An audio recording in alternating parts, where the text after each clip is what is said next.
ನಮಸ್ಕಾರ. ಇವತ್ತಿನ ಇನ್ಸೈಡ್ ಸ್ಟೋರಿಗೆ ಸ್ವಾಗತ. ನಾನು ಶರ್ಮಿತಾ ಶೆಟ್ಟಿ. ರಾಜ್ಯದಲ್ಲಿ ನಾಳೆಯಿಂದಲೇ ವಿದ್ಯುತ್ ಅಭಾವ ತಲೆದೋರುವಂತ ಚಾನ್ಸಸ್ ಇದೆ. ಯಾಕಂದ್ರೆ ವಿದ್ಯುತ್ ಉತ್ಪಾದನೆಗೆ ಎದುರಾಗಿದೆ ಕಲ್ಲಿದ್ದಲಿನ ಕೊರತೆ. ಈ ಹಿನ್ನೆಲೆಯಲ್ಲಿ ವಿದ್ಯುತ್ ಅಭಾವ ಎದುರಾಗುವಂತ ಚಾನ್ಸಸ್ ಇದೆ. ಸೊ ಎಲ್ಲೆಲ್ಲಿ ಏನೆಲ್ಲ ಸಮಸ್ಯೆಗಳಾಗಬಹುದು, ಆ ಸಮಸ್ಯೆಗಳು ಇಡೀ ರಾಜ್ಯಕ್ಕೆ ಹೆಂಗೆ ವ್ಯಾಪಿಸಬಹುದು ಅನ್ನೋದ್ರ ಬಗ್ಗೆ ಈಗ ಮಾಹಿತಿ ಕೊಡ್ಕೊಂಡು ಹೋಗ್ತೀನಿ ನಿಮಗೆ. ರಾಯಚೂರಿನ ಶಾಖೋತ್ಪನ್ನದ 4 ಘಟಕಗಳು ಆಲ್ರೆಡಿ ಸ್ಥಗಿತ ಆಗಿದೆ.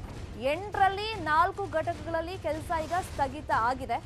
ಸೊ ರಾಯಚೂರಿಂದ ರಾಜ್ಯಕ್ಕೆ 45% ವಿದ್ಯುತ್ ಪೂರೈಕೆ ಆಗ್ತಾ ಇತ್ತು. ಈಗ ಕಲ್ಲಿದ್ದಲು ಕೊರತೆ ಇರೋದ್ರಿಂದ ವಿದ್ಯುತ್ ಉತ್ಪಾದನೆ ಮೇಲೆ ಕರಿನೆರಳು ಬಿದ್ದಿದೆ. 8 ಘಟಕಗಳಿಂದ 1720 ಮೆಗಾವ್ಯಾಟ್ ಉತ್ಪಾದನೆ ಆಗ್ತಾ ಇತ್ತು ವಿದ್ಯುತ್. ಈಗ ಕಲ್ಲಿದ್ದಲು ಕೊರತೆಯಿಂದ 4 ಘಟಕಗಳು ಆಲ್ರೆಡಿ ಸ್ಥಗಿತ ಆಗಿದೆ. ಇರುವಂತ 12,010 ಮೆಟ್ರಿಕ್ ಟನ್ ಇವತ್ತಿಗೆ ಮುಗಿಯುವಂತ ಸಾಧ್ಯತೆ ಇದೆ ಕಲ್ಲಿದ್ದಲು.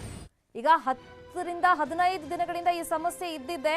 ಯಾಕಂದ್ರೆ ನಮ್ಗೆ ಇಂತಿಷ್ಟು ಸಪ್ಲೈ ಬೇಕಾಗಿದೆ ಅಂತ ಹೇಳ್ಬಿಟ್ಟು ಸಂಬಂಧಪಟ್ಟವರಿಗೆ ತಿಳಿಸಿದ್ದಾಗಿದೆ. ಬಟ್ ಆ ಕಡೆಯಿಂದ ಸಪ್ಲೈ ಇಲ್ಲದೆ ಇರೋದ್ರಿಂದ ಇಷ್ಟೆಲ್ಲ ಸಮಸ್ಯೆಗಳಾಗ್ತಾ ಇರೋದು.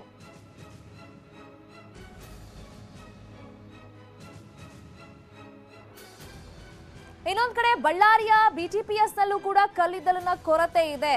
ಸೊ ಇಲ್ಲಿರೋದು 3 ಘಟಕಗಳು. ಕಲ್ಲಿದ್ದಲಿನ ಕೊರತೆ ಇರೋದ್ರಿಂದ ಈ ಥರ್ಮಲ್ ಪವರ್ ಪ್ಲಾಂಟ್ ನಲ್ಲಿ 1 ಘಟಕದಲ್ಲಿ ಮಾತ್ರ ಸದ್ಯಕ್ಕೆ ವಿದ್ಯುತ್ ಉತ್ಪಾದನೆಯ ಕೆಲಸ ಆಗ್ತಾ ಇದೆ. ಇಲ್ಲೂ ಸೇಮ್ ಸಮಸ್ಯೆ, ಕಲ್ಲಿದ್ದಲಿನ ಕೊರತೆ ಇದೆ. ಸೊ ಬಹುಶಃ ಇಲ್ಲೂ ಅಷ್ಟೇ ನಾಳೆ ನಾಡಿದ ತನಕ ಬರ್ಬೋದು ಅಂತ ಕಾಣಿಸುತ್ತೆ. ಅಕಸ್ಮಾತ್ ಅಷ್ಟರೊಳಗೆ ಏನಾದ್ರೂ ಕಲ್ಲಿದ್ದಲು ಸಪ್ಲೈ ಆಗ್ಲಿಲ್ಲ ಅಂದ್ರೆ ಕಂಪ್ಲೀಟ್ ಆಗಿ ಇಲ್ಲೂ ಸ್ಟಾಪ್ ಮಾಡಬೇಕಾಗುತ್ತೆ ವಿದ್ಯುತ್ ಉತ್ಪಾದನೆ. ಅಲ್ಲಿಗೆ ರಾಜ್ಯಾದ್ಯಂತ ಇದರ ಎಫೆಕ್ಟ್ ತಟ್ಟುತ್ತೆ. ನಿತ್ಯ ಬಳ್ಳಾರಿಯಲ್ಲಿ 1700 ಮೆಗಾವ್ಯಾಟ್ ವಿದ್ಯುತ್ ಉತ್ಪಾದನೆ ಆಗ್ತಾ ಇತ್ತು 3 ಘಟಕಗಳಿಂದ.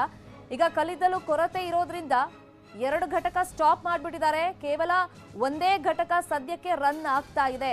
1700 ಮೆಗಾವ್ಯಾಟ್ ವಿದ್ಯುತ್ ಉತ್ಪಾದನೆ ಇಲ್ಲಿ ಆಗ್ತಾ ಇತ್ತು.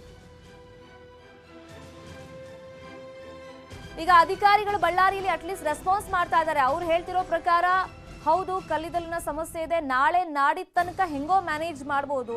ಅಕಸ್ಮಾತ್ ಅಷ್ಟ್ರ ಒಳಗಡೆ ಕಲ್ಲಿದ್ದಲು ಬರಲಿಲ್ಲ ಅಂದ್ರೆ ದೊಡ್ಡ ಸಮಸ್ಯೆ ಆಗುತ್ತೆ ಅಂತ ಹೇಳ್ತಾ ಇದ್ದಾರೆ. ಈಗ 15,000 ಟನ್ ಕಲ್ಲಿದ್ದಲು ಸದ್ಯಕ್ಕೆ ಸ್ಟಾಕ್ ಇದೆ. 1 ಘಟಕ ಮಾತ್ರ ರನ್ ಮಾಡ್ತಾ ಇದ್ದಾರೆ. ಸೊ 1 ಘಟಕಕ್ಕೆ ದಿನಕ್ಕೆ 8,000 ಟನ್ ಕಲ್ಲಿದ್ದಲು ಬೇಕಾಗುತ್ತೆ. ಈಗ 2 ದಿನಕ್ಕೆ ಸಾಕಾಗುವಷ್ಟು ಕಲ್ಲಿದ್ದಲು ಇದೆ ಅಂತ ಅಧಿಕಾರಿಗಳು ಹೇಳ್ತಾ ಇದ್ದಾರೆ. ಅಕಸ್ಮಾತ್ ಅಷ್ಟ್ರ ಒಳಗೆ ಬರಲಿಲ್ಲ ಅಂತಂದ್ರೆ ಆ 1 ಘಟಕ ಏನ್ ರನ್ ಆಗ್ತಾ ಇದೆ ಅದನ್ನು ಸ್ಟಾಪ್ ಮಾಡಬೇಕಾಗತ್ತೆ.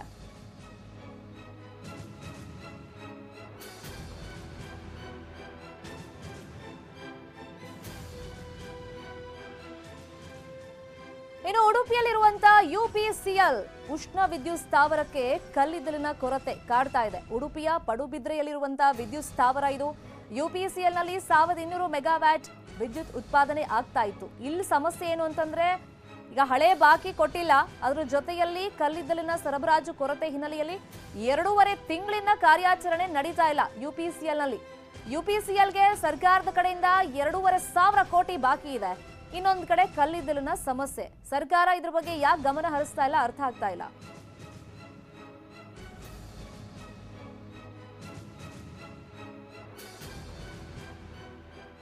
ಈಗ ಇಂಧನ ಸಚಿವರು ಇದಕ್ಕೆ